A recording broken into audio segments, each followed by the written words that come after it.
প্রিয় ছাত্রছাত্রীরা, আজকে আমি তোমাদেরকে এই ভিডিওর মাধ্যমে ক্লাস 10 এর ইতিহাস যে সমস্ত প্রশ্নগুলো দেওয়া হয়েছে 2026 সালের রায়মার্টিন প্রশ্নবিচিত্রাতে যে প্রথম ভলিউম 1 এর মধ্যে স্কুল নম্বর 2 নম্বর স্কুলের যে প্রশ্নগুলো আছে পেজ নম্বর 243-এ বিভাগ ক, খ এবং গ এর এই তিনটে বিভাগের সমস্ত প্রশ্নের উত্তর আমরা আলোচনা করবো আজকে এই ভিডিওর মাধ্যমে। তোমরা ভিডিওটা শুরু থেকে শেষ অবধি অবশ্যই দেখবে। আর চ্যানেলে যদি তোমরা নতুন হয়ে থাকো অবশ্যই তোমরা চ্যানেলটাকে সাবস্ক্রাইব করে রাখবে পরবর্তী স্কুলগুলো প্রশ্ন উত্তর পাওয়ার জন্য। এবং এর আগে যে স্কুলটা ছিল তার প্রশ্ন উত্তর আমরা আলোচনা করে দিয়েছি, তোমরা প্লেলিস্ট থেকে সেই প্রশ্ন উত্তরগুলো পেয়ে যাবে। অবশ্যই সেই প্রশ্ন উত্তরগুলো তোমরা দেখে নিও সেখান থেকে। আজকে আমরা আলোচনা করবো এই আমাদের 2 নম্বর যে স্কুল সেগুলোর প্রশ্ন। এখানে দেখো বিভাগ কতে যে প্রশ্নগুলো আছে। আচ্ছা, আমরা আজ 2 নম্বর স্কুলের যে প্রশ্ন হতো সেগুলো আমরা আলোচনা করবো আজকে। তার পিডিএফ তোমরা পরবর্তীতে আমাদের টেলিগ্রাম চ্যানেল থেকে পেয়ে যাবে। ডেসক্রিপশনে আমাদের টেলিগ্রাম চ্যানেলের লিঙ্ক দেওয়া আছে, সেখান থেকে তোমরা আমাদের টেলিগ্রাম চ্যানেলে যুক্ত হতে পারো। তো বিভাগ কত দেখো 10টা প্রশ্ন আছে, 1 নম্বর করে এখানে দেওয়া আছে 10 নম্বর। একের দাগে বলা হয়েছে সঠিক উত্তরটি বেছে নিয়ে লেখো। একের দাগের 1.1-এ বলা হয়েছে ব্রিটিশ ইন্ডিয়ান অ্যাসোসিয়েশনের প্রথম সভাপতি ছিলেন, এটা হবে রাধাকান্ত দেব। এরপরে এ নেশন ইন মেকিং বইটির লেখক হলেন সুরেন্দ্রনাথ বন্দ্যোপাধ্যায়। বর্তমান ভারত বইটি লিখেছেন স্বামী বিবেকানন্দ। অপশান খ।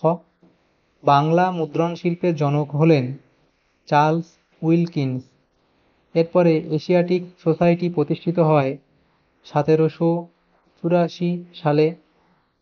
এরপরে বেঙ্গল কেমিক্যাল প্রতিষ্ঠা করেন, এখানে হবে প্রফুল্লচন্দ্র রায়।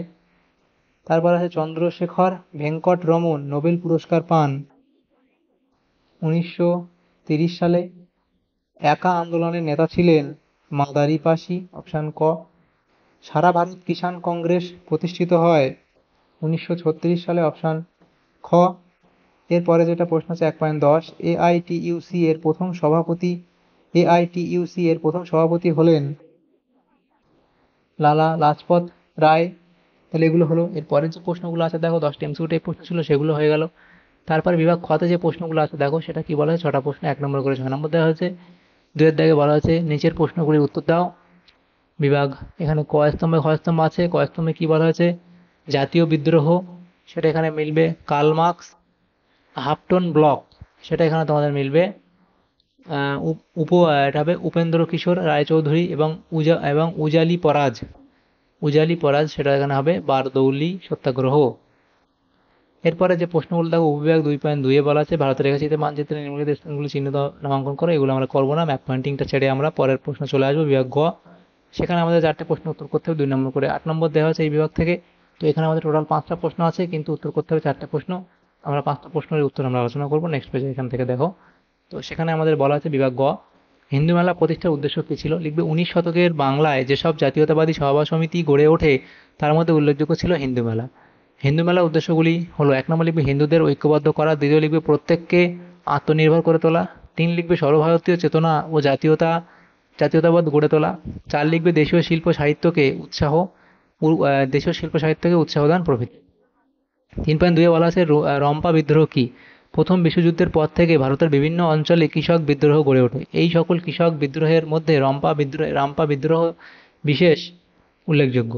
এবার রাম্পা বিদ্রোহ লিখবে কি, অসহযোগ আন্দোলনের সময় অন্ধ্রের কৃষ্ণা, গুন্টুর ও গোদাবরী জেলার কৃষক ও আদিবাসীরা বিদ্রোহ করেছিল। অন্ধ্রের সবচেয়ে উল্লেখযোগ্য কৃষক বিদ্রোহ হল উত্তর গোদাবরী অঞ্চলে আল্লুরি সীতারাম রাজু পরিচালিত রাম্পা বিদ্রোহ। এই বিদ্রোহে অংশগ্রহণকারী কৃষকরা গরিলা পদ্ধতিতে যুদ্ধ শুরু করে। 1924 খ্রিস্টাব্দের 6 মে আল্লুরি সীতারাম রাজু ধরা পড়লে রাম্পা বিদ্রোহ ব্যর্থ হয়। 3.3-এ কি বলা আছে দেখো, স্কুল বুক সোসাইটি প্রতিষ্ঠার উদ্দেশ্য কী ছিল। তাহলে স্কুল বুক সোসাইটি প্রতিষ্ঠা 1817 খ্রিস্টাব্দের মে মাসে David Hare Calcutta school book society স্থাপন করে। এই প্রতিবন্ধকতা দূর করতে সচেষ্ট হয়েছিলেন। এই সোসাইটির মূল উদ্দেশ্য ছিল দেশীয় ছাত্রদের জন্য পর্যাপ্ত ইংরেজি ও বিভিন্ন ভাষায় প্রয়োজনীয় পাঠ্যপুস্তক রচনা, মুদ্রণ এবং স্বল্প বা বিনামূল্যে তা বিতরণ করা। 3.4-এ বলা আছে কি, মধুসূদন গুপ্ত স্মরণীয় কেন। ভারতের আধুনিক চিকিৎসাবিদ্যার ইতিহাসে মধুসূদন গুপ্ত এক স্মরণীয় ব্যক্তিত্ব। তার জন্ম লিখবে ও তার অবদান কী লিখবে। এখানে তৎকালীন পরিস্থিতিতে কুসংস্কারের বশবর্তী হয়ে তথা সমাজে পতিত হওয়ার ভয়ে কোনো ছাত্র সব ব্যবচ্ছেদে এগিয়ে আসতেন। কিন্তু 1836 খ্রিস্টাব্দের 28 অক্টোবর রাজকৃষ্ণ দে, উমাচরণ শেঠ সহ আরও কয়েকজনের সহায়তায় মধুসূদন গুপ্ত প্রথম সব ব্যবচ্ছেদ করেন। এই উপলক্ষে ফোর্ট উইলিয়াম থেকে তোপধ্বনির মাধ্যমে মধুসূদনকে অভিনন্দন জানানো হয়। মধুসূদন গুপ্তের কয়েকটি অনুবাদ গ্রন্থ হলো বাংলায় লেখা লন্ডন ফার্মাকোপোইয়া এবং সংস্কৃতে লেখা অ্যানাটমিস্ট ভেদে মেকাম প্রভৃতি। 3.5 প্রশ্ন বলা হয়, স্বদেশী আন্দোলনে কেন কৃষকরা সক্রিয়ভাবে অংশগ্রহণ করেনি? তাহলে সেটা তোমরা লিখবে, স্বদেশী আন্দোলনে কেন কৃষকরা সক্রিয়ভাবে আন্দোলন করেনি। তাহলে স্বদেশী আন্দোলন ছিল বাংলা ভাগের বিরুদ্ধে পরিচালিত এক জাতীয়তাবাদী আন্দোলন। যদিও শহর ও শিক্ষিত মধ্যবিত্ত শ্রেণী এই সক্রিয়ভাবে এতে সক্রিয়ভাবে অংশ অংশ এটা হবে অংশ নেয়, কিন্তু কৃষক সমাজ এই আন্দোলনের বড় পরিসরে অংশ নেয়নি।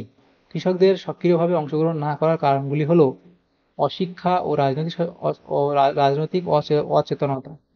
অধিকাংশ কৃষক নিরক্ষর ছিল এবং জাতীয় রাজনীতির জটিল বিষয় তাদের কাছে অস্পষ্ট ছিল। দ্বিতীয়, দরিদ্র ও জীবিকার চাপ। কৃষকের প্রধান চিন্তা ছিল জীবিকা নির্বাহ। দিন আনা দিন খাওয়া জীবনে রাজনীতিতে অংশগ্রহণ ছিল কঠিন। আন্দোলনের নেতৃত্ব শহুরের মধ্যবিত্তের হাতে। আন্দোলনের মূল নেতৃত্ব ছিল শিক্ষিত মধ্যবিত্ত শ্রেণীর হাতে, যারা কৃষকের ভাষা ও সমস্যার সঙ্গে একাত্ম হতে পারেনি।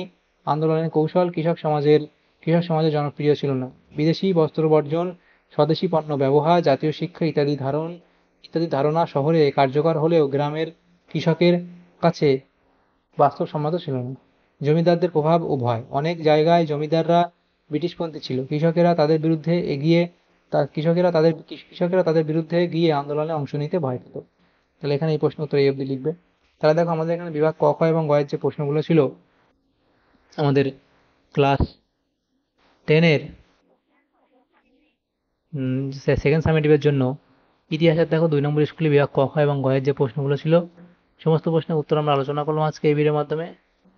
তোমাদের যদি সামান্যতম উপকার আসে তাহলে ভিডিওটা অবশ্যই লাইক করবে এবং বেশি বেশি করে বন্ধুদের সাথে শেয়ার করবে, এবং পরবর্তী যে স্কুলগুলো আছে সেগুলোর প্রশ্ন উত্তর পাওয়ার জন্য অবশ্যই তোমরা আমাদের চ্যানেলটাকে সাবস্ক্রাইব করে রাখবে। Thank you, thanks for watching.